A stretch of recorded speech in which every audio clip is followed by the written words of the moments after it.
Yauma yaqumur ruhu wal malaikatu shaffan la yatakallamun. Itu boleh berhenti di situ. Kemudian mengulanginya dari la yatakallamuna illa man adina lahur rahman wa qala shawaba. Gitu. Atau kalau misalkan bacaan yang kurang tepat nih, ya hati-hati teman-teman. Seperti contoh ketika kita membaca wa qalatil yahudu Uzairun ibnullah wa qalatin nasara al-masih ibnullah. Berhenti. Maka ibtidak yang benar adalah langsung di dzalika qauluhum bi afwahihim. Tidak boleh berhenti atau memulai di al-masih ibnullah. Dzalika qauluhum, itu nanti akan mengubah maknanya. Karena kalau kita men-skip wa qalatin nasara lalu tiba-tiba ibtidaknya dari al-masih ibnullah, itu sama dengan kita mengucapkan atau mentakrirkan bahwa Al-Masih itu adalah anaknya Allah. Maka harus berhati-hati ketika ibtidak.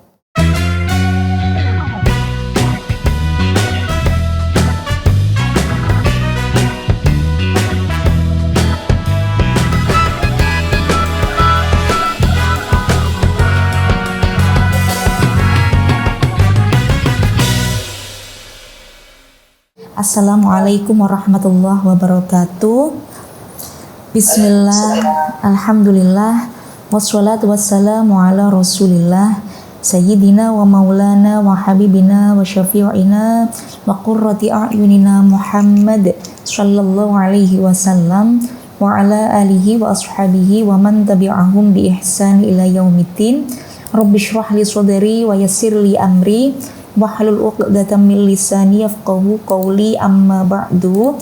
Kepada yang sama-sama kita hormati founder dari ALA NU, kepada yang sama-sama kita hormati Koordinator Nasional Nawani Nusantara Ning Hajah Firda Rofi'i Ya'qub, kepada seluruh panitia yang sudah sangat bagus sekali dalam mempersiapkan acaranya dari curi start Ramadan. Ternyata curi startnya dimulai dari bulan Rajab. Dan juga teman-teman Jam'iyah Gimit kirain Zoom tadi ya, Jam'iyah Jimitiyah yang sangat-sangat saya cintai dan semoga mencintai saya agar cinta saya tidak bertepuk sebelah tangan. Teman-teman, alhamdulillah. Oh ya, tentu saja moderator kita pada kali ini Kak Lupna, yakni yang telah mendampingi kita dan juga membersamai kita semuanya dalam curi start Ramadan ala NU bersama dengan Nawani Nusantara untuk yang pertama kali. Alhamdulillah saya mendapatkan bagian yang pertama kali nih teman-teman dalam memulai materi yang pertama, yaitu tahsin Al-Quran bagi pemula. Teman-teman, disclaimer nih, awal saya membuat materi ini kurun waktu 5 jam nih teman-teman, dari mulai jam 11 siang sampai jam 5 sore. Sebenarnya saya ragu ini teman-teman di sini apakah memang benar-benar pemula ataukah intermediar ataukah memang ternyata benar-benar jis nih ternyata sudah sangat lancar sekali bacaan Al-Qur'annya. Apapun background cara membaca teman-teman, semoga apa yang saya sampaikan di sini, materi yang ada di sini bisa memahamkan, terutama saya juga sendiri yang nanti bakalan deres gitu ya, murajaah tentang hukum tajwid. Sholawat serta salam semoga senantiasa tersampaikan kepada junjungan kita Nabi besar Muhammad sallallahu alaihi wasallam. Teman-teman yang sangat saya cintai, malam ini kita mulai dulu ya dengan materi kulo, yaitu materi tentang tahsin Al-Quran bagi pemula. Tahsin itu apa sih teman-teman? Tahsin itu adalah mengindahkan bacaan di dalam Al-Quran, karena dawuh Nabi Muhammad SAW disampaikan bahwa zainul Quran bi aswatikum. Jadi membaca Al-Quran itu diutamakan itu dengan bacaan yang indah, bacaan yang tepat, bacaan yang baik. Nah, kita mulai dari sekarang. Bismillahirrahmanirrahim. Tahsin Al-Quran bagi pemula, fasih baca Al-Quran. Ramadan nanti auto naik level lah teman-teman. Nih rencana Ramadan nanti mau mengkhatamkan Al-Quran berapa kali nih? Apakah paling tidak 1 kali ya teman-teman ya. Kalau 1 kali khatam Quran itu berarti 1 hari harus 1 juz. Nah, nanti berbeda ketika teman-teman yang perempuan. Nah, ketika menstruasi maka kita tidak membaca Al-Quran.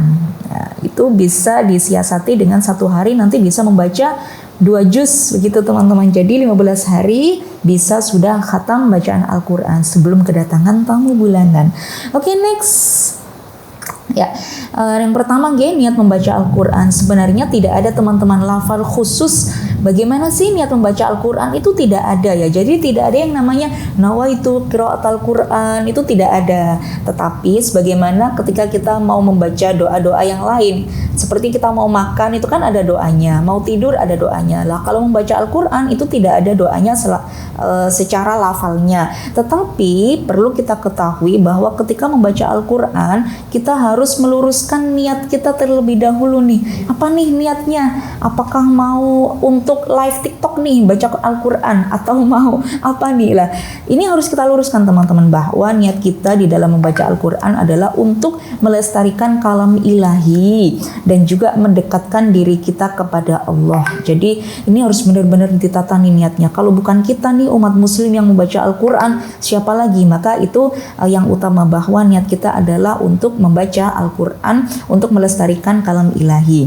Nah, Nabi Muhammad SAW bersabda, sebenarnya tidak boleh loh hasad itu, tidak boleh loh iri, dengki, cemburu pada orang lain, itu tidak boleh.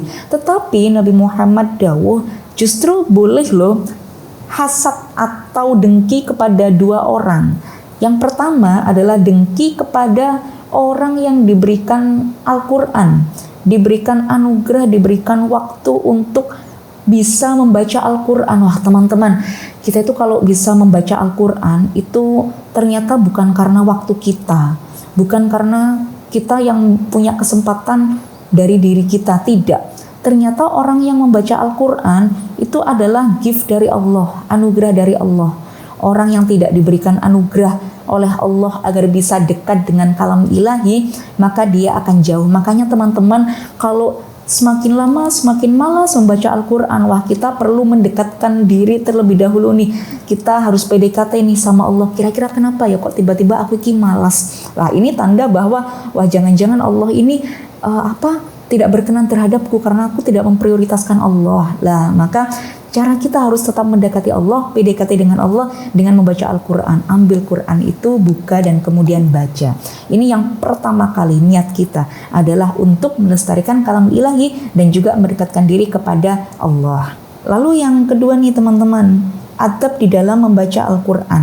Nah, apa saja sih adab sebelum dan saat membaca Al-Quran? Yang pertama adalah sebelum kita membaca Al-Quran kita harus berwudu teman-teman. Meskipun ya tidak makruh membaca Al-Quran dalam keadaan berhadas. Artinya sebenarnya diperbolehkan ketika kita berhadas baik hadas besar ataupun hadas kecil, kita tidak makruh membaca ayat-ayat Al-Quran, terutama bagi orang yang hafal Al-Quran. Tetapi memang adabnya yang utama adalah sedang berwudu. Kalau misalkan teman-teman membaca Bismillah ya, Bismillah itu kan bagian dari ayat Al-Quran, bagian dari Al-Quran surah Al-Fatihah ayat pertama. Maka kalau teman-teman seharusnya mau minum itu kan baca basmalah, terus harus berwudu terlebih dahulu karena niatnya itu adalah membaca Al-Quran. Tetapi kalau misalkan membaca potongan-potongan ayat itu tidak makruh dibaca ketika dalam keadaan berhadas, tapi diutamakan yakni berwudu terlebih dahulu. Apalagi memang niat membaca Al-Quran 1 juz, beberapa juz dengan duduk, dan kemudian memang niat untuk membaca Al-Quran yang utuh juznya, maka berwudu terlebih dahulu. Tapi misalkan teman-teman kalau kita ya ada di acara misalkan tahlil, istighosah, kemudian kita tepat pada ayat-ayat tertentu yang mana adalah ayat Al-Quran di dalam tahlil atau istighosah ini. Misalkan nih teman-teman tengah-tengah sedang tahlil atau istighosah nih kemudian kok kentut gitu ya teman-teman. Nah, ini ada dalam kitab teman-teman. Dalam kitab dijelaskan bahwa kita tunggu terlebih dahulu baunya itu hilang. Jadi ini untuk memuliakan Al-Quran gitu ya. Setelah baunya hilang, lalu boleh dibaca kembali bagian dari Al-Quran. Kemudian disunahkan membaca di tempat yang bersih teman-teman. Jadi ketika mau membaca Al-Quran, usahakan sekitar kita ini tidak hanya suci tetapi juga bersih, baik dari pakaiannya, kemudian tempatnya itu diusahakan bersih, dan juga tempat yang dimuliakan. Maka jangan sekali-kali membaca Al-Quran di dalam kamar mandi gitu ya. Nah, ini tidak boleh.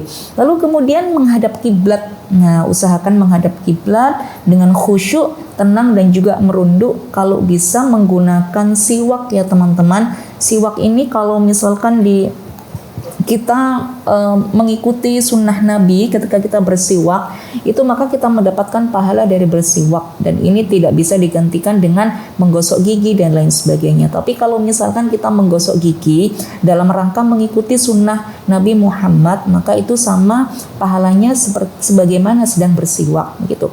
Lalu kemudian membaca ta'awud dan juga basmalah. Bacaan ta'awud itu ada banyak. Menurut Humaid bin Qais, bacaan ta'awud adalah a'udzubillahil qadir minasyaitonir ghadir gitu. Lalu kemudian menurut Abu Asyamal, a'udzubillahil qawi minasyaitonir ghawi.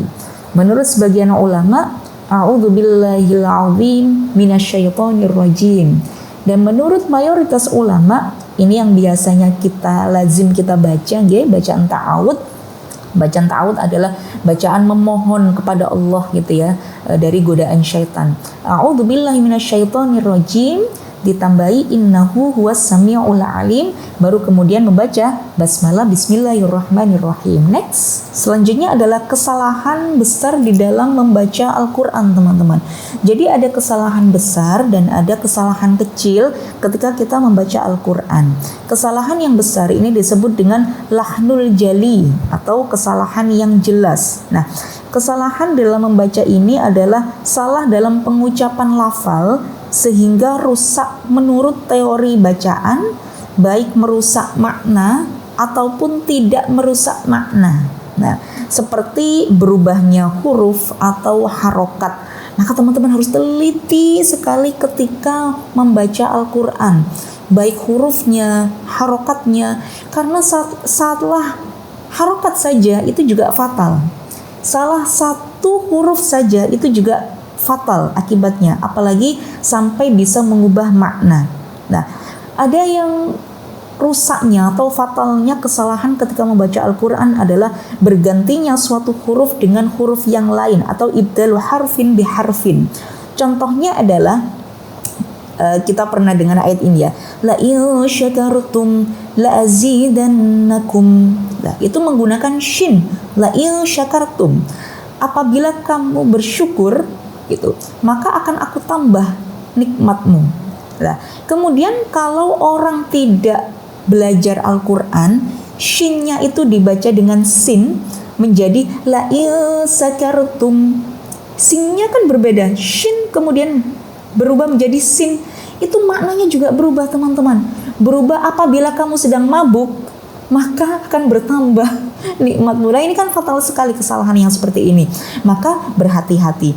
Ini kesalahan dari huruf ya. Ada juga kesalahan dari harokat. Seperti siratal ladzina an'amta 'alaihim. Itu kan adalah sirat ya, jalan yang lurus yang telah aku berikan. Siratal ladzina an'amta 'alaihim. Ya, jadi nikmat kamu begitu yang diberikan kepadamu. Kemudian kalau berubah menjadi an'amtu 'alaihim, itu seolah-olah kita ini cosplay menjadi Tuhan gitu. Siapa kita yang memberikan nikmat kepada makhluk gitu.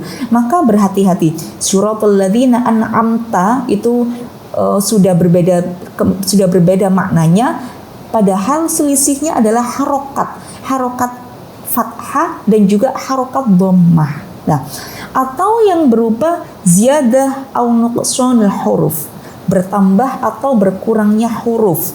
Contoh itu tadi, an'amta dibaca anamta.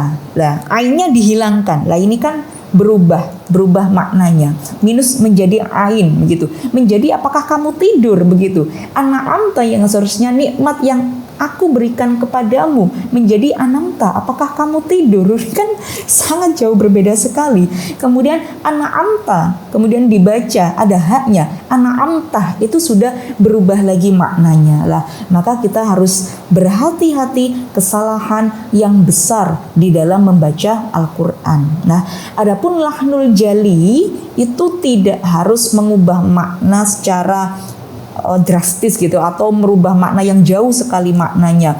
Tetapi ada juga yang tidak mengubah makna, tetapi tetap saja haram hukumnya ketika kita membaca harokat ini secara salah. Contohnya seperti alhamdulillahi. Nah, itu kan memang secara harokat itu menggunakan kasroh. Kemudian kita mengubah alhamdulillahu. Lah, ini kan tidak sesuai dengan tajwidnya yang nanti kita akan pelajari. Ini sebenarnya tidak mengubah maknanya, tetapi tetap haram untuk dilakukan ketika kita mengetahui bahwa cara membacanya tidak seperti itu. Maka belajar hukum tajwid itu hukumnya adalah wajib teman-teman, apalagi bagi umat muslim yang mana kitab yang kita pergunakan adalah kitab Al-Quran, kitab suci kita, dan menggunakan bahasa Arab. Ini penting. Kesalahan yang tersembunyi atau lahnul khafi, ada juga kesalahan-kesalahan kecil ya dalam pengucapan lafal sehingga merusak teori bacaan ya. Secara hukum ini rusak, tetapi tidak merusak maknanya. Seperti meninggalkan gunnah, kurang panjang dalam membaca mat, membaca izhar pada lafaz yang seharusnya dibaca ikhfa dan lain sebagainya. Contohnya pada kalimat qul a'udzu birabbin nas. Lah, itu ada nun yang ditasydid yang seharusnya dibaca gunnah, harus berengeng ya gitu ya, harus dari dalam hidung. Tetapi dia tidak dibaca qul a'udzu birabbin nas. Memang tidak mengubah maknanya. Nah, tetapi ini merusak teori bacaannya. Kemudian atau contohnya kurang panjang di dalam membaca mat seperti dalam surah Al-Baqarah ayat 29 su'al adzab. Yang kalimat su itu dibaca hanya satu, misalkan su'al adzab. Lah, kurang panjang yang seharusnya dibaca 5 sampai 6 harokat, ternyata ini hanya dibaca hanya satu alif atau 2 harokat, su'al adzab. Lah, ini tidak boleh. Nah, nanti berbeda gitu teman-teman. Ini saya apakah teman-teman sudah paham ya? Ada mat wajib mutasil, ada mat jaiz munfasil. Kalau mat wajib mutasil itu wajib dibaca panjang 5 hingga 6 harokat. Tetapi kalau mat jaiz munfasil itu boleh dibaca 2 harokat saja.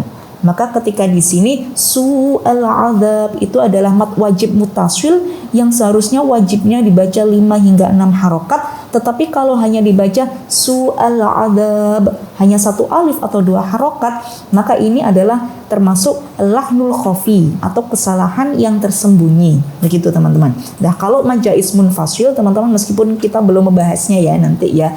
Kalau mat jaiz munfasil itu kalau dari awal kita membaca dengan menggunakan 2 harokat, maka seterusnya sampai selesai juga harus dibaca 2 harokat. Tapi kalau dari awal kita sudah membacanya seperti ya ayyuhalladzina amanu, itu sudah dari awal kita baca 5 harokat, maka sampai selesai, sampai dari bawah sampai akhir dari surat yang kita baca juga harus dibaca 5 harokat. Tidak boleh yang mad jaiz pertama itu 2 harokat, kemudian mad jaiz yang berikutnya adalah 5 harokat, atau menyesuaikan nafas kita nih, nafas kita cukupnya cuma 2 harokat atau 5 harokat nih. Wah, ini tidak boleh. Jadi harus berurutan ya teman-teman, harus bernada. Kemudian atau membaca izhar pada kalimat nun sukun, pada huruf nun sukun yang bertemu dengan huruf yang dibaca dengan ikhfa. Nah, yang seharusnya dibaca ikhfa dibaca izhar seperti dalam kalimat watasawna anfusakum. Kemudian dibaca jelas nih karena belum tahu tajwidnya, dibaca watansawna anfusakum. Lah, ini kurang tepat. Namanya adalah al-lahnul khafi.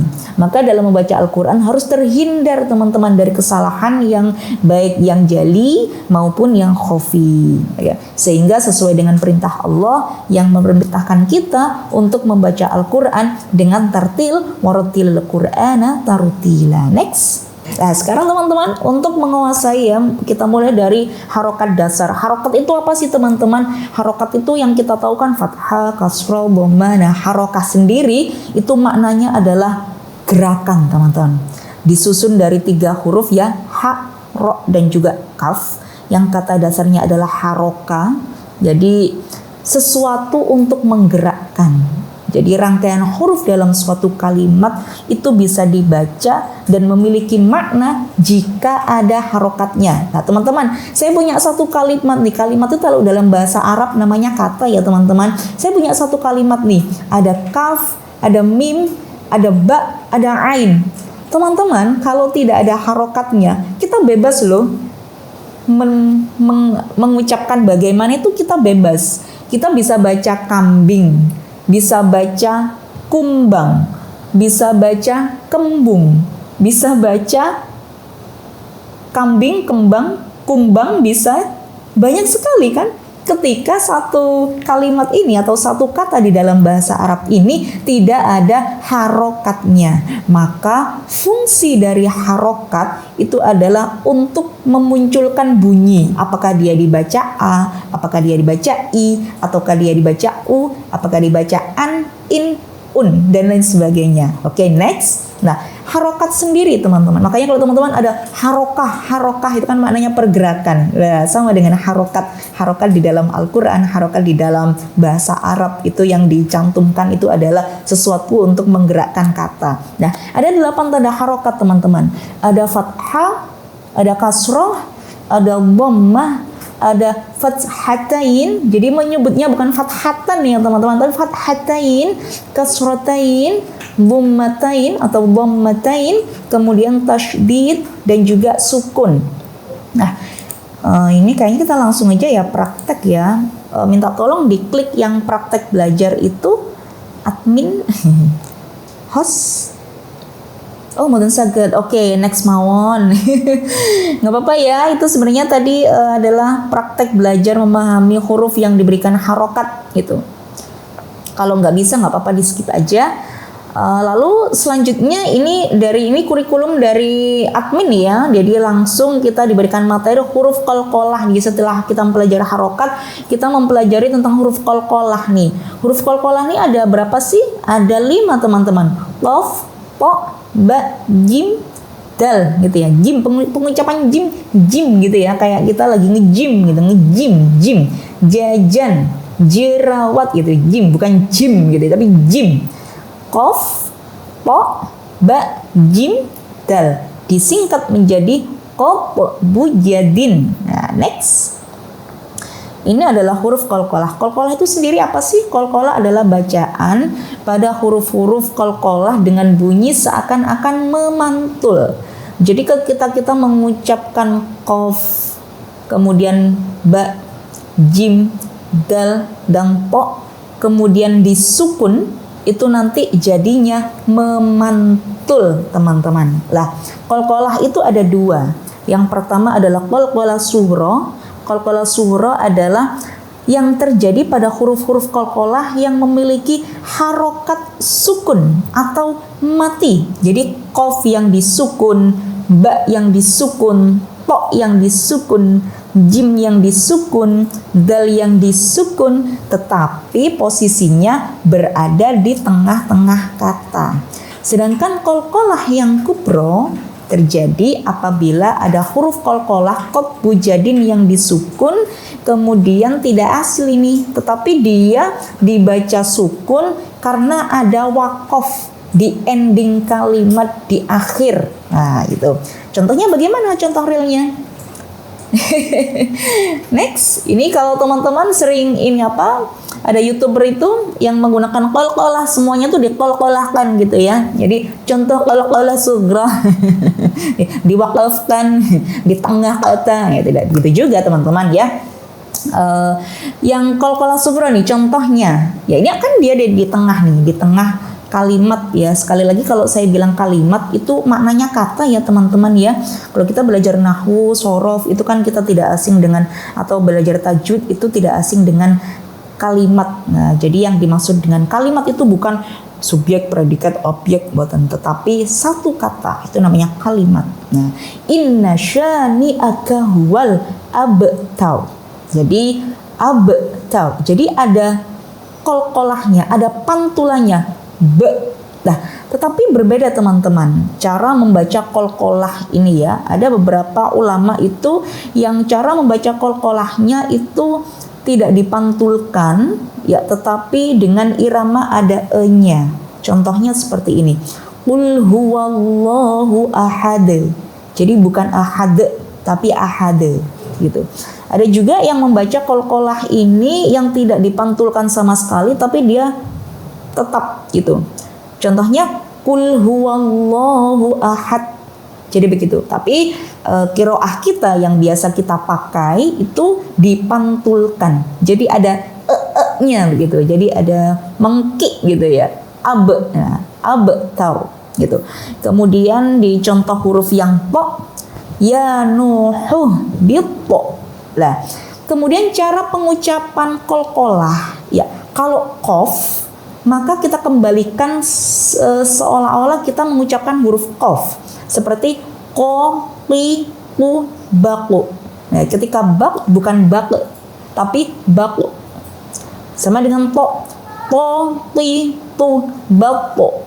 Bukan bapo tapi bapo. Sesuai dengan ketika kita mengucapkan huruf po. Jim juga begitu. Baj, jajiju, baj, baj. Nah, bukan baju, nah, tapi baj. Sesuai dengan huruf awalnya. Bisa dipahami ya teman-teman ya. Lalu kemudian yang qalqalah kubro. Next. Kemudian yang qalqalah kubro ini adalah yang ada di ending kalimat teman-teman, di ending ayat. Di akhir ketika ada waqaf ataupun ada terakhir dari ayat gitu, seperti qul a'udzu birabbil falaq. Cara baca juga begitu, falaq gitu ya. Jadi ada monyong gitu, falaq, bukan falaq tapi falaq. Nah gitu. Kemudian tabbat yada abilahabi wa tab. Nah, karena itu baknya itu ada syiddahnya, maka ketika membacanya juga dimantapkan terlebih dahulu syiddahnya watab, bukan watab tapi watab. Nah begitu, itu cara membaca qalqalah kubro. Jadi bisa dipahami ya teman-teman, seperti bilqis po. Nah itu juga begitu, ketika terakhir baca ayat yang terakhir bilqis po. Nah jadi kispo sesuai dengan po-nya, yang ba ya babibu bab. Nah, kemudian yang jim jajiju baji. Nah, qoqiku bako, totitu bako, dadidu bade. Kalau dal ya dal biasa, ahad. Nah, begitu. Bisa dipahami ya teman-teman untuk yang qalqalah kubro. Next. Ini contoh-contoh dari qalqalah kalau tidak salah ya. Oke, contoh-contoh dari bacaan qalqalah, yakni ini sebenarnya kuis ini teman-teman, cuma kelamaan kalau teman-teman menjawab, materinya masih banyak sekali. Pertama qalqalah sughra, wa mimma razaqnahum itu. Kemudian min qablik alla na'bud. Jadi meskipun akhirnya itu ada harokatnya, tetapi karena dia di akhir kalimat, kemudian ada waqaf atau akhir dari ayat, maka tetap dimatikan ya. Allah na'bud. Kemudian bil qispo. Kemudian kitab. Ada nya. Kemudian ini juga ketika berdoa, Allahumma barik lana fima razaqtana wa qina adzabannar. Begitu. Next.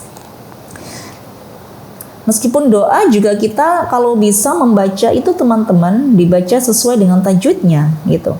Lalu kita menuju ke bacaan al-qamariyah. Oke, qamariyah rembulan. Qamariyah itu maknanya adalah lam pada al yang dibaca jelas atau dibaca izhar. Juga disebut dengan izhar qamariyah karena bertemu dengan huruf qamariyah. Nah, ciri-ciri dari bacaan al-qamariyah nih teman-teman, kalau susah nih mana sih yang syamsiyah, mana yang qamariyah? Kalau al-qamariyah itu tidak ada tasydidnya setelah al dan harus dibaca jelas.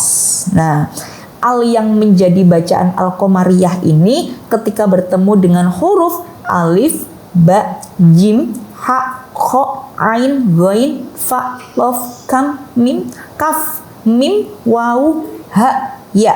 Kalau misalkan teman-teman tidak hafal apa aja ya huruf Qamariyah, teman-teman sudah pasti bisa mengatakan ini Qamariyah, ini Syamsiyah dari melihat lafalnya saja. Kalau setelah al itu tidak ada tasydidnya, itu pasti bacaannya al-Qamariyah dan itu harus dibaca jelas. Contohnya al-qamar, al-qamar dibaca jelas, bukan ak-qamar, bukan. Al-qamar, kemudian alhamdulillah, alhamdu dibaca jelas. Oke, next. Kemudian bacaan asy-Syamsiyah, kebalikannya dari bacaan al-Qamariyah. Kalau tadi bacaan al-Qamariyah dibaca jelas, kalau Syamsiyah itu dia melebur, teman-teman. Jadi lamnya itu tidak terdengar. Meskipun ada secara jelas itu alif lam, yaitu kayak jomblo-jomblo yang cuma cinta sepihak gitu ya, tapi dia tidak dilihat oleh orang yang dia cintai ya, kasihan, statusnya itu seperti asy-Syamsiyah. Jadi ciri-cirinya adalah ada 14 ya, yang tadi Qamariyah 14, ini juga 14. Contohnya adalah asy-Syams. Alnya nggak ada, siapa Anda? Nggak level. Ar-Rahman, lamnya tidak dibaca, bukan dibaca al-Rahman, tapi Ar-Rahman. Dia malah fokus kepada huruf yang selanjutnya, maka dia mendistraksi yang lamnya, langsung melebur kepada huruf yang selanjutnya. Jadi ini kayak mak comblang gitu ya, comblangnya setelah selesai itu dibuang gitu. Asy-Syams, Ar-Rahman, As-Sirat. Nah, ini ciri-cirinya adalah huruf setelahnya itu bertasydid. Nah, gampang sekali teman-teman. Bacanya idgham syamsiyah. Lalu kemudian kita ke lafzul jalalah. Lafzul jalalah ini adalah lafal Allah gitu teman-teman. Kalau bisa melafalkan yang fasih ya teman-teman, benar-benar dibaca Allah gitu. Gimana nih, kan kadang orang itu ada yang bilang Allah gitu ya, Astaghfirullahaladzim, Subhanallah, ya Allah, apalagi sampai ya Allah. Wah, jangan banget nih kalau membaca Al-Quran, ya usahakan kita fasih. Kalau dulu guru saya tuh ngajarin santri-santri untuk bisa mengucapkan kalimat Allah biar nggak Allah, nggak Allah, nggak apa gitu. Kayak kita tuh membaca telo, telo Cilembu, Allah lah caranya gitu, agar kita melafalkan Allah ini dengan fasih. Allah ya, bukan O ya, tapi A, menggunakan A. Allah, bukan Allah, tapi Allah. A terlebih dahulu, fathah, kemudian Allah gitu. Nah, kemudian bacaan lafzul jalalah atau bacaan kalimat Allah itu ada dua teman-teman. Yang pertama dibaca dengan tebal atau dibaca tafkhim jika huruf sebelum lafal Allah itu berharokat fathah atau berharokat dhammah. Selain itu dibaca tipis. Nah, bacaan yang tebal itu bagaimana sih? Tebal seberapa ukurannya? Bacaan tebal itu bacaannya Allah gitu, kayak wongkul gitu. Allah itu maksudnya bacaan yang tebal. Kemudian yang bacaan yang tipis, apa sih bedanya tipis dengan tebal? Kalau yang tipis itu adalah lafal Allah sebelumnya itu ada huruf kasroh, ada harokat kasroh kok huruf, ada harokat kasroh. Seperti contoh Bismillah lah. Ilah ini loh maksudnya yang dibaca tipis, ilah, bismillah, fillah gitu. Tapi kalau misalkan tasydid tetap membacanya ditasydidkan fillah, bukan fillah gitu ya. Saya tuh jadi inget punya santri baru gitu ya, ketika latihan membaca gitu, mau masuk ke kelas mana gitu, dia Bismillah. Jadi ini harus kita perhatikan teman-teman. Pokoknya kalau sebelum Allah itu ada harokat kasroh, maka membacanya itu tipis. Bismillah, fillah, a'udzubillah lah begitu. Perbedaan tafkhim dan juga tarkik. Yang tebal adalah Allah, yang tipis fillah gitu. Next. kita, ini agak ini teman-teman, agak kita serius ini. Makharijul huruf adalah tempat keluarnya huruf. Ada yang dari rongga mulut, ada yang dari tenggorokan, ada yang dari bibir, ada yang dari hidung. Ya, jadi setiap huruf itu terdengar jelas dan tidak boleh tertukar. Nah, kesalahan makhraj dapat menyebabkan perubahan bunyi huruf dan kesalahan makna ayat. Gitu. Tapi gimana nih kalau misalkan sudah bawaan, misalkan orang wama angfaku menjadi wama angpaku. Wah, ini tidak boleh ya teman-teman. Jadi kalau membaca Al-Quran itu tinggalkan logat-logat gitu ya kan. Karena Al-Quran yang menggunakan bahasa Arab, tidak menggunakan bahasa-bahasa yang lain gitu ya. Kalau misalkan langgam, misalkan dibaca dengan ala-ala bahasa Jawa, lagunya boleh, asal tidak sampai mengubah harokat atau sampai mengubah huruf begitu. Orang Jawa nih gak bisa bilang goin, bisanya goin gitu. Ini juga tidak boleh, sama, makanya harus belajar. Nah, cara kita menguasai makharijul huruf dari akar, kita harus tahu bahwa ada huruf itu yang pertama keluar dari rongga mulut, disebut dengan al-jauf. Nah, apa saja hurufnya? Ada 3, yakni alif sukun, kemudian waw sukun, ya sukun. Jadi ada di dalam rongga mulut, nanti ada ya gambarnya. Itu kita ketika mengucapkan harus dari rongga mulut, teman-teman. Seperti mala gitu. Kemudian qulu hamidina, itu kan dari rongga mulut, dikeluarkan dari mulut kita. Kemudian yang kedua adalah dari tenggorokan nih, dari tenggorokan. Nah, kalau dari tenggorokan ini dibagi menjadi 3 teman-teman. Ada yang dari pangkal tenggorokan, ada yang dari tengah tenggorokan, dan ada yang dari ujung tenggorokan, gitu. Nah, yang dari pangkal itu adalah huruf hamzah dan juga ha. Hamzah, teman-teman. Sebenarnya para ulama itu berbeda. Ada yang mengatakan tidak ada huruf alif, yang ada adalah huruf hamzah, gitu ya. Di sini kita menggunakan hamzah dan juga ha. Itu kan dari pangkal ketika kita mengeluarkannya, ha gitu. An'amta huwa gitu. Jadi seperti keluar dari dada begitu ya. Kemudian tengah tenggorokan. Yang tengah tenggorokan ini adalah ain, ha. Ain dan juga ha. Seperti pada contoh a'lam, alhamdu. Nah, ini dari tengah tenggorokan. Kemudian dari ujung tenggorokan, teman-teman. Ini dari ujung tenggorokan adalah ghain dan juga kho ini ya. Jadi ghain dan juga kho. Nah, contoh ghairin khalidina. Nah, jadi harus ada kayak ngorok-ngoroknya gitu lah. Nah, itu dari ujung tenggorokan.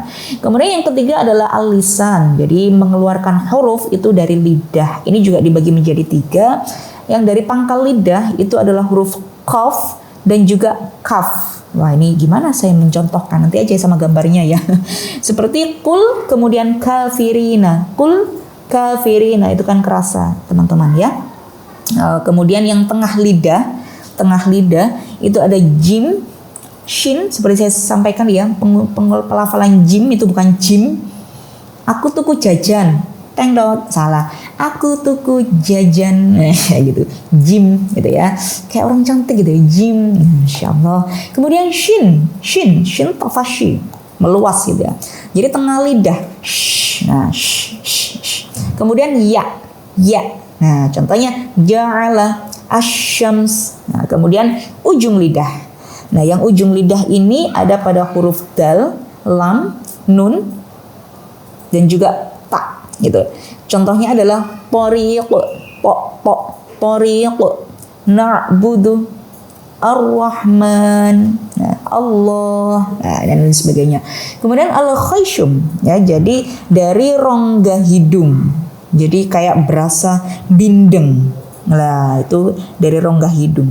Tempat keluarnya dengung, gunnah digunakan pada nun yang bertasydid dan juga mim yang bertasydid.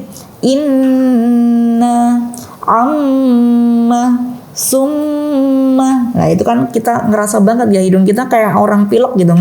Gitu. Lalu kemudian asyafatain, 2 bibir. Nah, dua bibir ini harus romantis teman-teman, harus benar-benar nempel gitu ya. Karena mustahil pakai satu bibir, nggak bisa itu. Kita mau fa, fa nggak bisa, ha nggak bisa. Maka butuh dua bibir atas dan bawah. Fa, kemudian ba, kemudian mim, waw.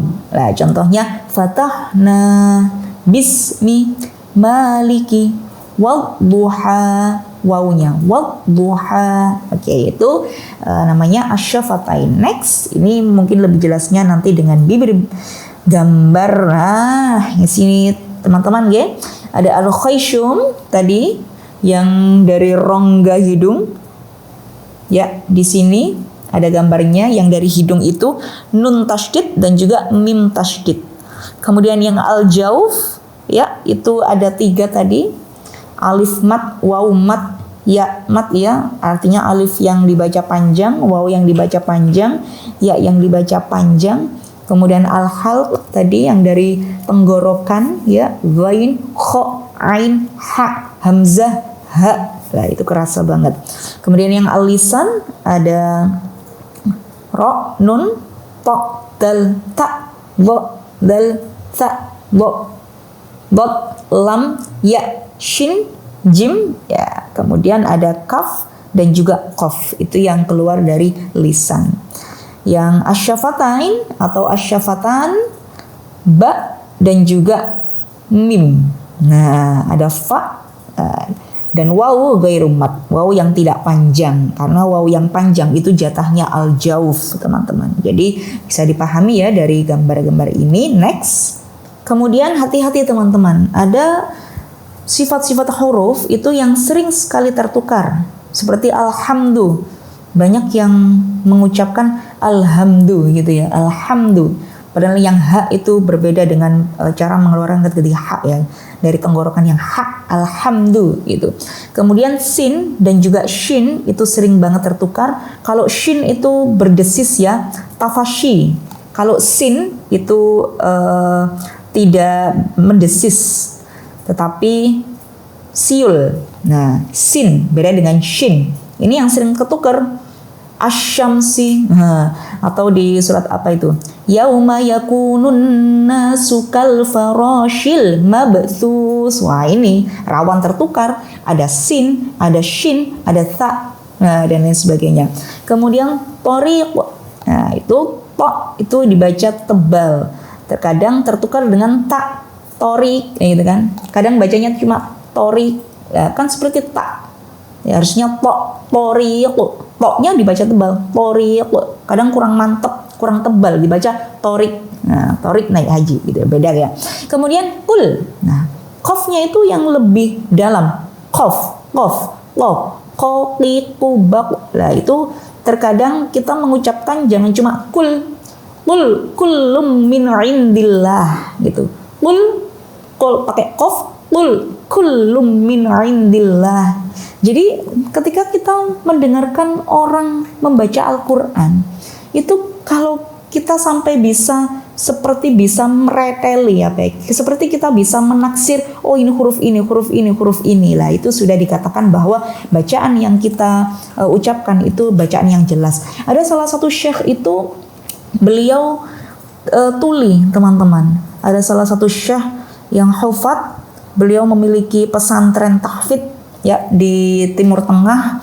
Tapi beliau tuli, teman-teman. Jadi ketika menyimak bacaan santri-santrinya, itu Masya Allah tidak dengan telinga, tetapi dengan melihat bagaimana pelafalan dari santri-santrinya.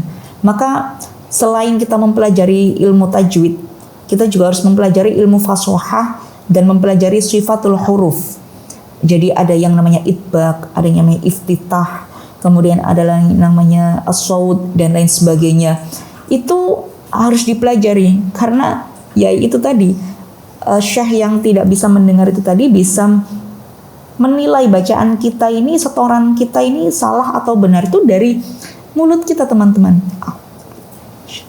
Nah itu kan syaitonir rajim. Misalkan saya di mute ya, ketika saya membaca itu teman-teman kalau memperhatikan mimik bibir saya, kalau saya tepat kalau tepat membacanya, maka teman-teman akan oh ini membaca surat Al-Kafirun, oh ini membaca surat Al-Asr. Nah, makanya ketika kita belajar tajwid harus diiringi dengan kita mempelajari sifat-sifat huruf. Mana huruf yang seharusnya mangap, mana huruf yang seharusnya mencucu, mana huruf yang seharusnya monyong, mana huruf yang seharusnya meringis. Nah, itu fungsinya teman-teman. Next. Maka jangan sampai ketukar ya, jangan sampai tertukar huruf-huruf. Kemudian kita, teman-teman ini ada 25 slide teman-teman, ini udah jam berapa? Hukum nun sukun dan juga tanwin. Jika nun sukun atau huruf nun mati atau tanwin, ya nun sukun itu nun yang atasnya ada huruf mati, ya kemudian juga tanwin, an, in, un, bertemu dengan huruf tertentu, maka berlaku hukum tajwid seperti yang pertama adalah izhar. Izhar itu adalah apabila nun sukun atau tanwin itu dibaca jelas tanpa mendengung. Nah, contohnya adalah min had, alimun khabir. Nah, nun sukun atau tanwin bertemu dengan 6 huruf izhar. Apa saja huruf izhar? Hamzah, ha, ain, ha, kha, ghain. Gitu ya teman-teman ya, diingat ya huruf izhar tadi ada 6. Lah ini tidak boleh dibaca berengeng atau enggak jelas. Harus dibaca jelas, harus dibaca izhar. Min had, tidak boleh. Mi ha, tidak boleh. Min had, alimun khabir. Nah, kemudian hukum yang kedua yakni idgham. Idgham itu ada 2, nggih. Nun sukun yang bertemu dengan huruf ya, nun mim waw disingkat dengan yanmu. Jadi nun sukun atau tanwin bertemu dengan yanmu, ya. Kemudian bacanya adalah mendengung, disebut dengan idgham bi gunnah. Seperti contohnya min waraihim. Nah, kemudian yang idgham bila gunnah itu gampang banget.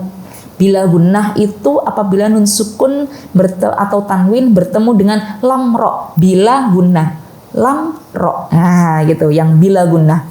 Contohnya mir rabbihim. Nunnya dibuang.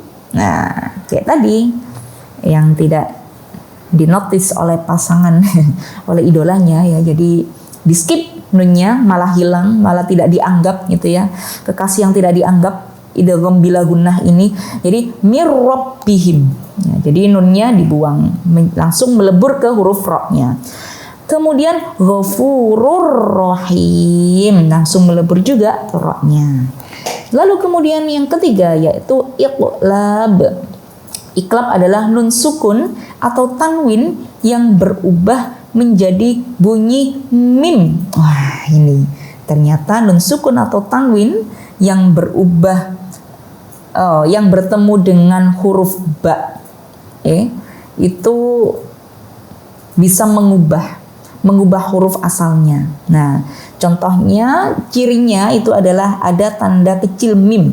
Seperti contohnya mim ba'di. Jadi nun sukun bertemu dengan ba, ya, tapi kemudian menjadi ada huruf mimnya, mim ba'di, tidak dibaca min ba'di. Jadi nunnya ini berubah gitu ya. Yang tadi kekasih yang tidak dianggap sekarang menjadi iqlab, biar dianggap ya udah berubah aja menjadi mim gitu ya. Jadi mim ba'di. Nah, itu ya betapa usaha itu bisa mengubah seseorang. Kemudian sami'um basir ya, yang tanwin awalnya yang seharusnya dibaca sami'un tapi ketemu dengan karakter huruf ba, maka dia harus menyesuaikan menjadi mim juga. Nah, menjadi mim karena mim dan ba adalah jodohnya iqlab gitu. Jadi mim ba'di sami'um basir. Jadi seolah-olah ada mimnya gitu. Harus menciptakan karakter baru di dalam bacaan iqlab berupa mim gitu. Lalu kemudian ikhfa. Jadi nun sukun atau tanwin yang dibaca samar antara jelas dan lebur dengan dengung. Jadi tergantung pelafalannya adalah tergantung kalimat selanjutnya. Seperti contoh min syarrin. Lah ketika kita mengucapkan min kemudian ketemunya adalah shin, maka posisi bibir kita itu harus standby menuju ke huruf shin. Standby akan mengucapkan huruf shin. Min syarrin, ya. Kemudian contohnya yang shad, mau sholah. Nah, begitu. Kemudian kan kalau misalkan kita mau ikhfa, ya, mengucapkan ikhfa yang nun sukun bertemu dengan ta misalkan, maka kita harus siap-siap standby posisinya mau menuju ke ta. Milta tihal, miltah tihal. Nah, dia miltah, nunnya langsung menuju ke mau ke ta. Miltah tihal. Nah, gitu. Kemudian kalau misalkan contohnya adalah jim gitu ya. Manja'ah. Jadi langsung siap-siap nih mau ke jim. Manja'ah. Nah, jadi pengucapan ikhfa atau pelafalan ikhfa itu kita standby menyesuaikan huruf apa yang akan kita temui. Nah, ini sebenarnya filosofi dari tajwid itu bagus ya teman-teman ya. Jadi kita itu harus menjadi ikhfa teman-teman. Kita bertemu dengan huruf yang karakternya ta, kita harus bisa berkomunikasi menyesuaikan dengan ta. Kita nun sukun nih, mau bertemu dengan orang tipikal jim, kita harus menyesuaikan nih, mau standby nih jadi orang yang seperti jim. Nah, biar nyaman komunikasinya lah, begitu ikhfa. Next. Kemudian hukum mim sukun. Nah, setelah tadi nun sukun dan tanwin, sekarang mim sukun dan tanwin. Yang pertama adalah ikhfa syafawi. Ikhfa syafawi adalah ketika mim sukun, ini mim bertemu dengan huruf ba dan cuma satu hurufnya. Mim sukun bertemu dengan huruf ba doang nih. Dia disebut dengan ikhfa syafawi. Cara membacanya adalah mendengung. Contohnya taumihim bihijaratin. Jadi lamanya mendengung, ya, lamanya mendengung itu adalah dua ketukan. Tarmihim bihija. Jadi tidak boleh tarmihim bihijala. Jadi harus ada mendengungnya terlebih dahulu, ya. Tarmihim bihijaratin. Nah, 2 sampai 3 harokatan lah ya untuk jeda waktu mendengungnya. Kemudian yang kedua yaitu izhar syafawi. Nah, karena izhar itu adalah jelas, kalau syafawi adalah mim sukun yang dibaca jelas, tidak boleh mendengung. Hurufnya adalah semua huruf ya selain mim dan juga ba. Nah, izhar syafawi ada banyak sekali. An'amta alaihim. Lah, mim sukun bertemu seluruh huruf hijaiyah kecuali mim dan ba harus dibaca jelas. Tidak boleh an'amta. Wah, salah. Jadi dibaca cepat, satu ketukan. An'amta. Nah, kalau ikhfa syafawi tadi masih ada ketukannya, 2 ketukan ya. Tarmihim bihija. Nah, masih. Tapi kalau idhar syafawi itu satu ketukan. An'amta alaihim ghairil maghdubi alaihim walau. Nah, jadi cepat bacanya, temponya cepat. Kemudian idgham mimi. Idgham mimi, oh ini gampang banget ya kalau mim sukun itu ya. Idgham mimi atau idgham mutamatsilain adalah mim sukun bertemu dengan mim. Jadi mim sama mim ketemu, bacanya mendengung. Lahum ma wahum maghfirah. Nah, begitu membacanya ya. Jadi yang idgham mimi itu mim ketemu mim, mim sukun ketemu mim. Yang ikhfa syafawi mim sukun ketemu ba. Yang izhar syafawi mim sukun bertemu dengan seluruh huruf hijaiyah kecuali mim dan ba. Karena mim itu jatahnya idgham mimi dan ba itu jatahnya ikhfa syafawi. Yang izhar syafawi dia dapat jatah paling banyak nih kecuali mim dan juga ba. Next. Lalu kemudian kita menuju ke mat ya. Apakah waktunya sudah habis? Sebenarnya nggak apa-apa. Cepet-cepetan ya. Mat adalah memanjangkan suara huruf ketika membaca Al-Quran sesuai dengan kaidah tajwid ya. Jadi apa saja huruf mat, yaitu alif setelah fathah, waw setelah dhammah, ya setelah kasroh. Jadi begitu nggih. Yang mat ada 2 mat. Yang pertama adalah mat asli atau mat tabi'i. Jadi belum ada cabang-cabangnya nih, belum ada tingkatan-tingkatannya. Jadi memang benar-benar mat asli pakai shad ya. Jadi Mad asli adalah mad dasar yang basic banget yang dibaca 2 harokat seperti qola, yaqulu, fi. Nah, itu mad asli. Disingkat dengan ayu, alif, ya, waw yang diberikan sukun atau yang alif setelah fathah.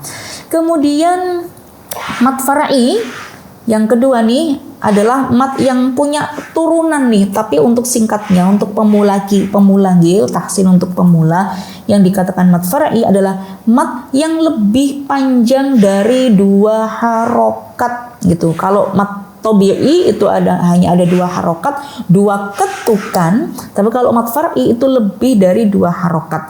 Ada yang dibaca 4, ada yang dibaca 5, ada yang dibaca 6. Seperti contoh walau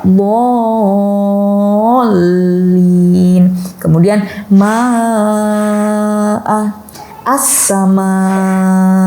Nah, ini adalah mad far'i, mad yang lebih dari 2 harokat atau 1 alif. Next. Kemudian teman-teman, kita menuju ke waqaf. Waqaf adalah cara berhenti membaca pada akhir kata atau ayat dengan benar. Jadi tujuan waqaf yang pertama adalah menjaga makna ayat, yang kedua adalah memperindah bacaan. Nah, cara membaca waqaf adalah harokat akhir dimatikan biasanya. Kemudian tanwin itu dibaca sukun. Jadi kalau yang harokat akhir, entah harokat fathah, kasrah atau dhammah, itu dimatikan, dibaca sukun. Kemudian tanwin itu juga dibaca sukun, yang tak marbutoh, bi'ainir rahmah misalkan. Nah, karena akhir ayat atau akhir kalimat, maka dibaca bukan tan, tapi dibaca seperti huruf ha. Contohnya yang di sebelah adalah ar-rahmati misalkan. Kemudian ketika ada waqaf maka dibaca ar-rahmah. Begitu contohnya. Next. Kemudian ada beberapa tanda waqaf dalam Al-Qur'an, teman-teman. Setiap Al-Qur'an itu cetakannya berbeda, sanadnya berbeda, juga tanda-tanda di dalam Al-Qur'an itu kadang berbeda. Maka teman-teman kalau mendengar orang lain itu membaca Al-Quran, kok berbeda ya, kok tidak berhenti ya, kan padahal ini waqaf lazim yang wajib berhenti, kok dia terus ya, berarti Quran yang dipakai itu berbeda. Nah, asalkan tidak sampai mengubah makna, maka diperbolehkan. Nanti saya akan menyampaikan bagaimana sih cara ibtida dan juga waqaf di dalam suatu ayat gitu. Kemudian ada waqaf mutlak ya. Ada waqaf mutlak itu yang dianjurkan berhenti, tandanya adalah huruf ta. Kemudian ada waqaf jaiz, biasanya itu ada di atas ayat-ayat gitu ya. Ada huruf jim, ada huruf shad, ada huruf shad lam, itu qaf lam dan huruf lam ya. Ini waqaf jaiz, boleh berhenti, boleh lanjut gitu. Kemudian waqaf murakhas itu lebih baik lanjut, ditandai dengan huruf shad. Kemudian waqaf faslul ula ditandai dengan huruf shad lam ya, lebih baik lanjut. Kemudian ada waqaf aula ditandai dengan qaf lam ya, lebih baik berhenti. Kemudian waqaf la wasal, tidak boleh berhenti. Jadi teman-teman kalau ada huruf lam gini ya di dalam ayat itu tidak boleh berhenti. Meskipun nafasnya nggak kuat nih, nafasnya harus berhenti, tidak apa-apa, asalkan nanti dimulai lagi tidak sampai mengubah makna. Kemudian waqaf muraqabah atau mu'anaqah ya, jadi ada 3 titik. Itu pilih salah satu, seperti la raiba fi hudal lil muttaqin. Lah, bisa berhenti di fi atau di hudal lil muttaqin atau dibaca langsung gitu. Kemudian ada waqaf saktah, jadi berhenti sejenak tanpa bernafas. Ini juga sama dengan bagaimana ketika kita belajar tentang ilmu gharib di dalam Al-Qur'an. Kemudian ibtida. Jadi tadi ada waqaf, tempat berhentinya ayat atau berhentinya bacaan karena nafasnya tidak sampai. Ada juga ibtida. Ibtida adalah cara memulai kembali bacaan setelah berhenti. Nah, terutama di ayat-ayat yang panjang, kemudian kita memutuskan untuk mewakafkan, kemudian mengulang kembali. Lah, mengulang kembali ini loh yang dinamakan dengan ibtida. Nah, prinsipnya ibtida adalah memulai dari kata yang maknanya baik. Nah, ini. Maka sering-sering membaca Al-Quran disertai dengan membaca terjemahnya. Nah, jadi kalau kita terbiasa membaca Al-Quran itu ayat-ayatnya itu sangat mudah sekali untuk kita ingat ya teman-teman. Maka mulai dari kata yang maknanya baik ketika kita mau memulai kembali bacaan setelah berhenti. Nanti ada contohnya. Kemudian tidak sampai merusak dari maknanya ayat. Contohnya gimana sih tidak yang benar? Itu yang kita mungkin hafal ya. Dalam surah An-Naba itu ayat 38 kalau tidak salah. Yauma yaqumur ruhu wal malaikatu shaffan la yatakallamun. Nah, itu kita bisa berhenti di la yatakallamun atau kita bisa berhenti di shaffa. Yauma yaqumur ruhu wal malaikatu shaffa. Nah, kemudian untuk mengulangi kembali itu bisa langsung dimulai dengan la yatakallamuna illa man adina lahu rahmanu wa qala shawaba. Itu. Atau kalau misalkan teman-teman kuatnya sampai la yatakallamun, tidak berhenti di sofa. Yauma yaqumur ruhu wal malaikatu shaffan la yatakallamun. Itu boleh berhenti di situ. Kemudian mengulanginya dari la yatakallamuna illa man adina lahu rahmanu wa qala shawaba. Gitu.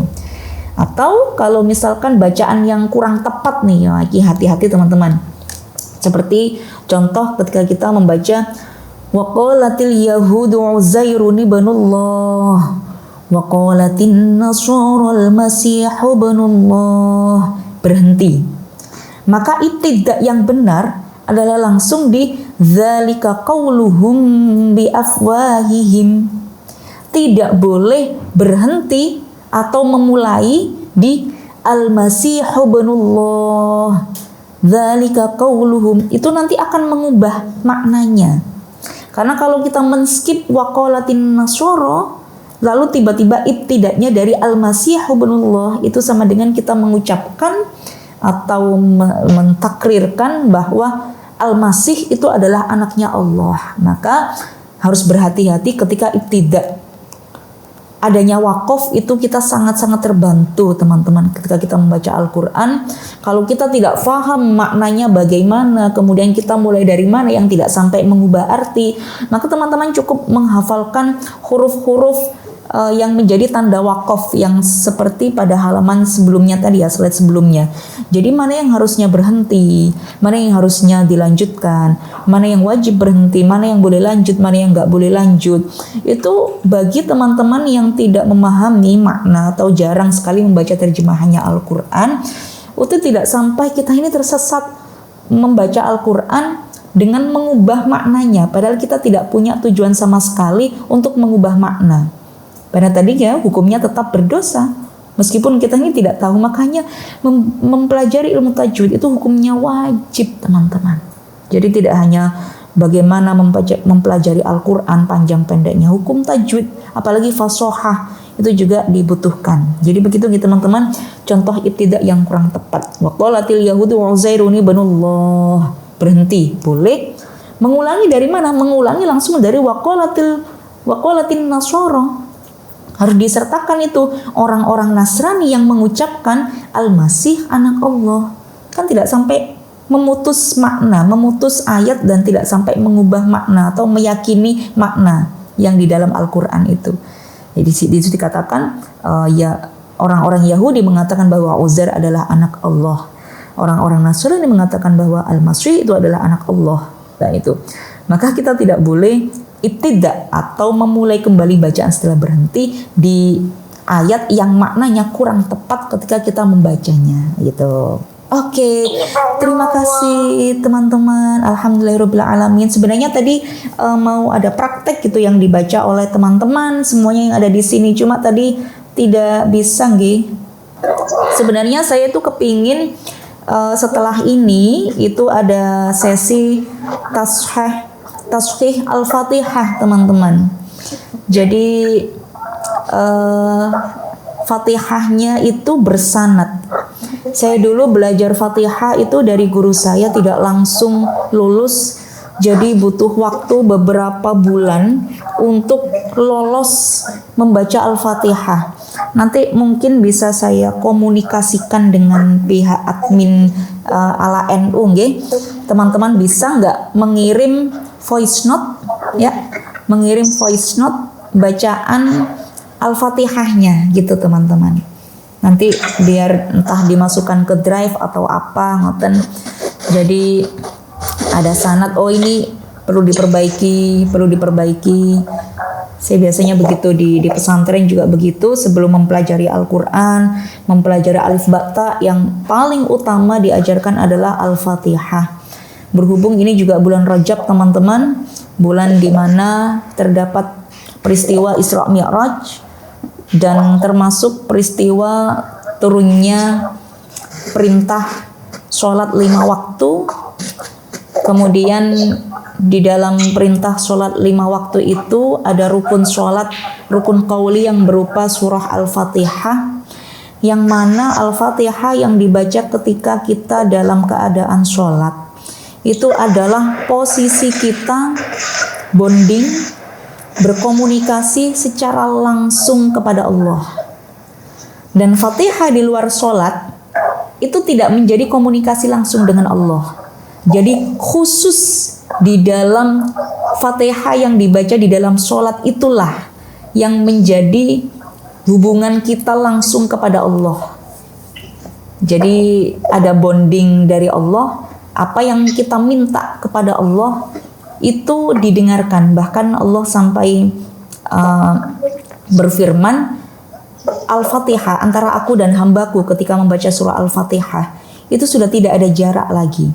Aku adalah milik hambaku, dan apa yang diinginkan oleh hambaku maka akan aku berikan.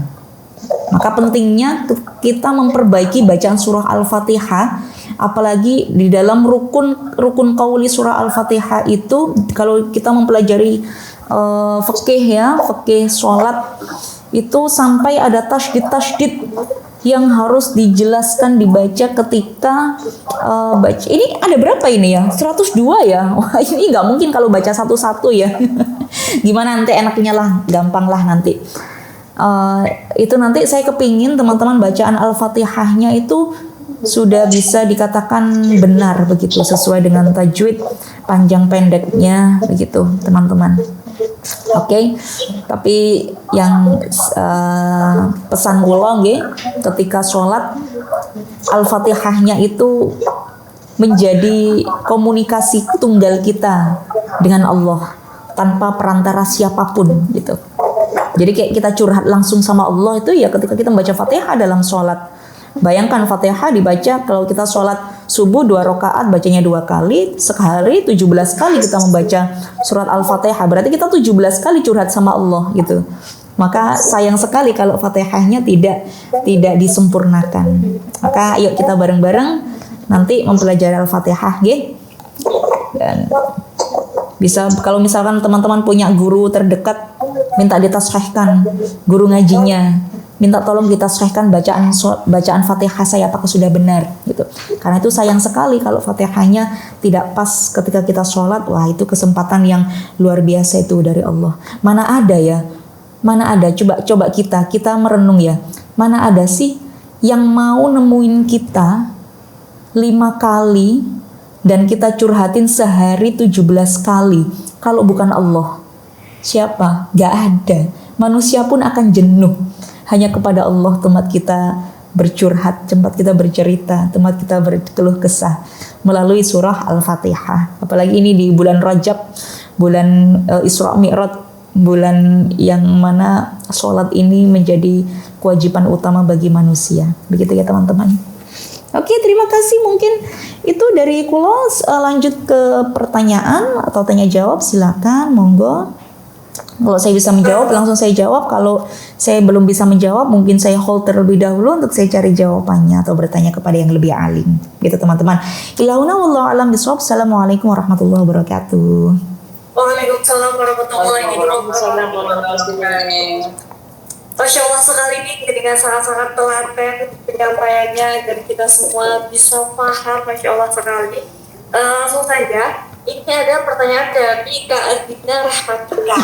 Nih, kalau ngaji tuh ada yang bilang tempatnya di berbagai tempat, pindah-pindah biar semuanya dapat cahaya. Apa kalau duduk di kursi yang selalu sama berarti tidak menyinari tempat lain juga? Begitu. Oke. Ya.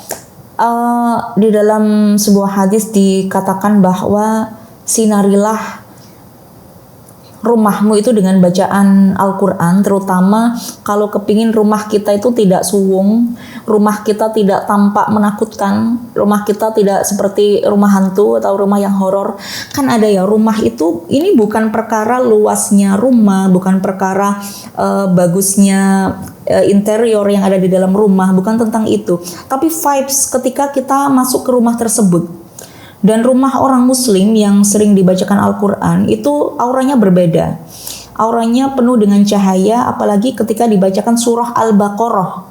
Teman-teman, jadi Al-Baqarah itu juz 1 sampai juz 3 ya, surah Al-Baqarah. Jadi kalau teman-teman kepingin rumahnya itu bercahaya ilahi lebih tepatnya, maka sering-sering bacakan surah Al-Baqarah gitu. Apakah tempatnya harus di satu tempat saja? Tidak, satu tempat itu bisa menyinari seluruh rumah. Bahkan kalau di akhirat kelak ya bacaan kita yang menyinari, kalau kita bukan di akhirat, ketika di alam barzah, bacaan kita yang menyinari seluruh alam barzah itu, padahal kita ngajinya di tempat yang itu saja atau berpindah-pindah, tidak masalah. Entah di tempat satu atau di tempat yang lain, mau di kamar. Tapi biasanya orang itu punya tempat favorit ketika membaca Al-Quran. Kayak saya nih, saya punya tempat favorit di sebelah jendela dulu ketika di rumah. Ini terbawa sampai sekarang, suka banget kalau ngaji tuh yang di depan jendela begitu. Jadi tidak berarti nanti yang diberikan cahaya di depannya jendela, tidak. Tapi dimanapun kita berada di dalam rumah, ketika kita membaca Al-Quran, maka rumah itu akan disinari. Terutama ketika rumah itu kita bacakan surah Al-Baqarah, begitu teman-teman. Jadi rajin-rajin baca surah Al-Baqarah. Tapi bukan berarti yang lainnya tidak dibaca, ya semuanya wajib dibaca. Cuma kan ada surat-surat itu yang memiliki keutamaan tertentu. Seperti surah Al-Mulk itu memang khusus untuk yang menemani kita ketika kita nanti di kuburan, ketika nanti di alam barzah, kita tidak sendirian. Siapa teman kita? Surah Al-Mulk, begitu. Tidak kena siksa kubur, baca surat apa? Surah Al-Mulk, begitu. Dan dulu dawuhnya guru saya itu orang yang hafal Al-Quran itu ketika nanti wafat itu tidak akan bisa dimakan oleh binatang yang ada di dalam kuburan gitu. Lalu guru saya ditanya, apakah harus yang 30 juz gitu? Kamu hafal berapa? 10 juz. Kalau lancar semuanya, kamu terbebas dari dimakan cacing-cacing itu. Kamu hafalnya cuma apa? Hafalnya cuma Al-Mulk. Kamu gak hafal Quran, tapi kamu rajin membaca Al-Quran. Kamu ahlul Quran, ahlullah, kita rajin membaca Al-Quran. Maka kamu bisa terbebas dari dimakan cacing-cacing itu ya, tentunya dengan perlindungan Allah dan juga dengan syafaat Al-Quran yang kita baca kalau kita membacanya dengan penuh ikhlas, begitu. Gitu ya Mbak Lubna. Jadi bebas mau dibaca di mana aja, boleh, asalkan nggak di kamar mandi aja.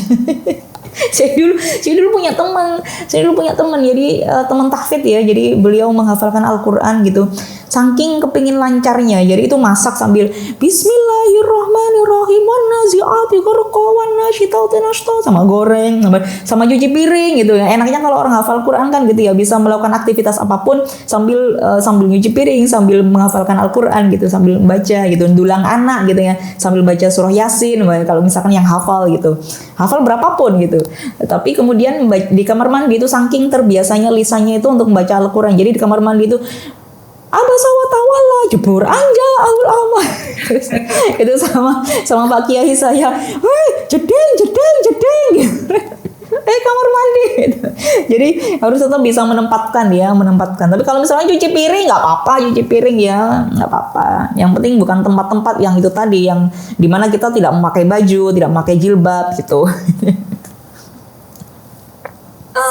Baik, semoga terjawabkan Kak Edina. Dan ini selanjutnya ada Kak Rizky Fitri nih yang share. Mungkin bisa langsung saja Kak Boleh? Rizky Fitri. Assalamualaikum Kak Rizky Fitri. Oke, waalaikumsalam. Assalamualaikum Ning. Mohon maaf ini. Waalaikumsalam. Masih di luar. Oke. Nah, keren di luar tapi tetap menyimak ya. Terharu banget. Makasih loh. Ya Allah Nabi. Amin. Seperti ini nih, izin bertanya sama sekarang ini kan penggunaan HP sudah sangat beragam. Yes. Salah satunya itu kan sering sekali kita membaca Al-Quran karena tidak sedang memegang mushaf, kita buka Ya. HP ngeten nih. Ya, ya. Nah, namun seringkali kita juga tanpa sadar membawa HP itu kan ke kamar mandi, seperti mungkin masuk di luar, yang kondisi tasnya kita masukkan ke dalam kamar mandi ataupun secara sadar atau tidak sadar. Oke. Dan di situ ada toiletnya nih. Nah, itu tuh bagaimana nih? Apakah kita tetap masih boleh tuh ada si Al-Quran di HP atau seperti apa yang harus kami lakukan?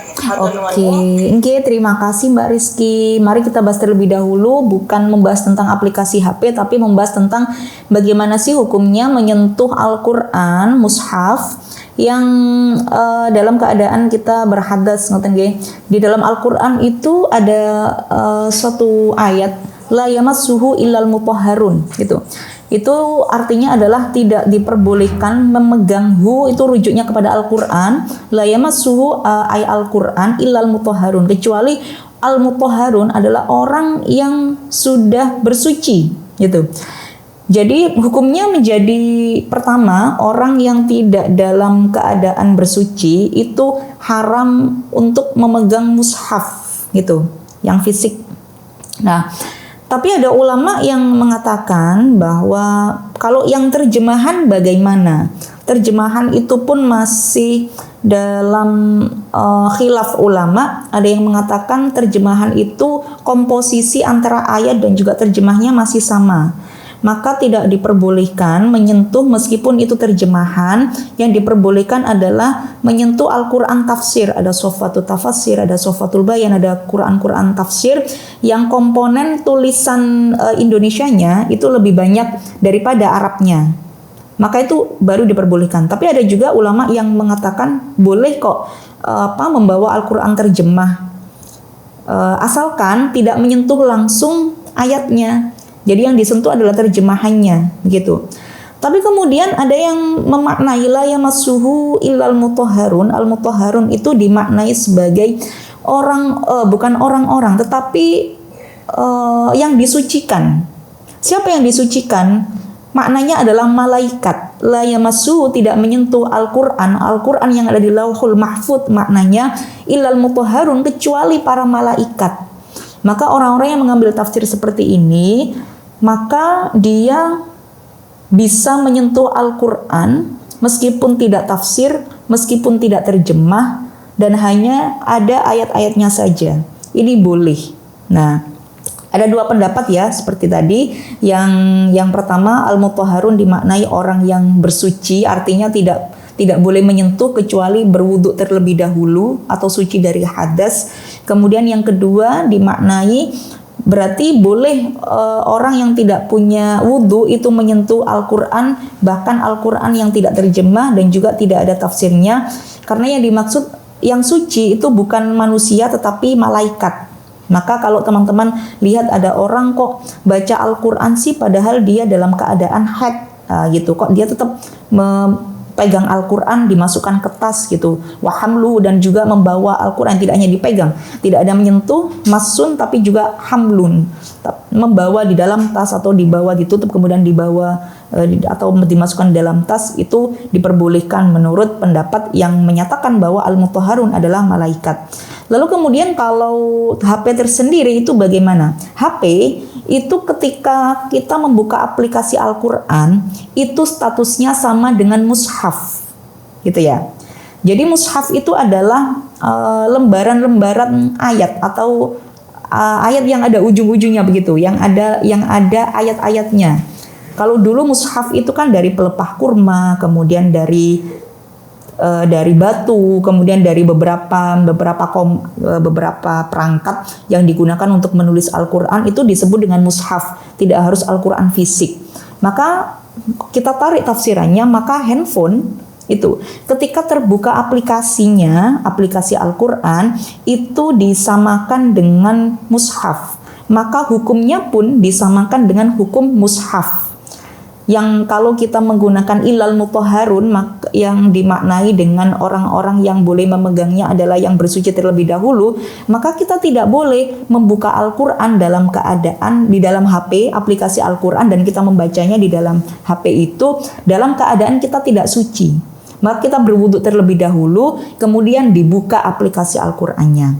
Tetapi kalau aplikasi Al-Qur'an itu ditutup, kemudian dimasukkan ke dalam tas, atau kita bawa di WC, kita bawa di kamar mandi, itu tidak dihukumi mushaf karena aplikasi Al-Qur'annya tertutup.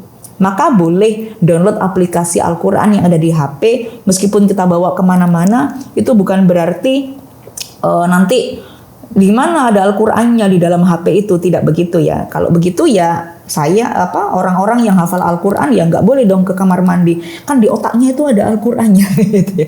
Kalau tidak dibaca ya dia tidak berfungsi sebagai Al-Qur'an berjalan gitu. Maka tidak apa-apa orang yang hafal Qur'an itu ke kamar mandi. Kita membawa HP, kalau kita membuka aplikasi WA ya nggak apa-apa. Makanya kalau saya ke kamar mandi itu kan apakah itu habit saya atau teman-teman juga begitu? Tapi saya nggak mau pick me. Apakah cuman aku? Nggak gitu juga ya. Apakah teman-teman kalau di kamar mandi itu suka bawa HP ya? Maka teman-teman kalau misalkan teman-temannya adalah teman-teman santri, algoritmanya adalah algoritma orang-orang yang suka membahas tentang agama, maka hindari membuka HP ya, media sosial ya. Karena dikhawatirkan ketika kita membuka media sosial, ternyata ada gambarnya Mbah Hashim diupload orang.